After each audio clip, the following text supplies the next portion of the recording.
Assalamualaikum warahmatullahi wabarakatuh.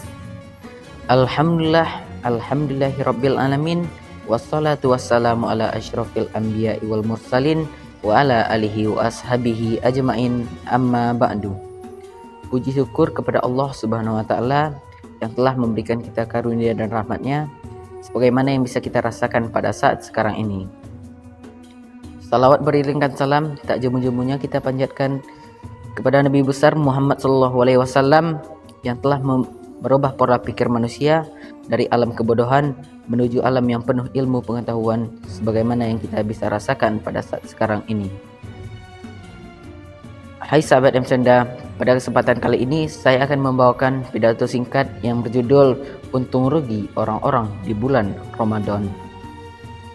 Hai teman-teman, apakah kalian tahu salah satu keuntungan di bulan Ramadan adalah amalan akan dilipat gandakan sebanyak 700 kali lipat sebagaimana yang digambarkan dalam hadis riwayat Bukhari yang berbunyi, Allah Subhanahu wa taala akan melipat gandakan seluruh amalan manusia sebanyak 700 kali lipat terkecuali amalan puasa, karena puasa adalah untukku dan aku sendirilah yang akan membalasnya karena dia telah meninggalkan makan minumnya untukku.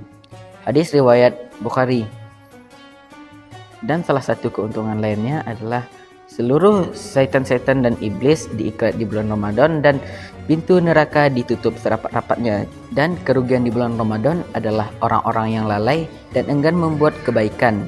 Seperti yang kita tahu, pahala dilipat gandakan di bulan Ramadan. Apakah dosa tidak? Ya, tentu saja dosa akan dilipat gandakan juga di bulan Ramadan. Jadi berhentilah berbuat dosa dan berlomba-lombalah kita membuat pahala. Sekian dari saya. Assalamualaikum warahmatullahi wabarakatuh.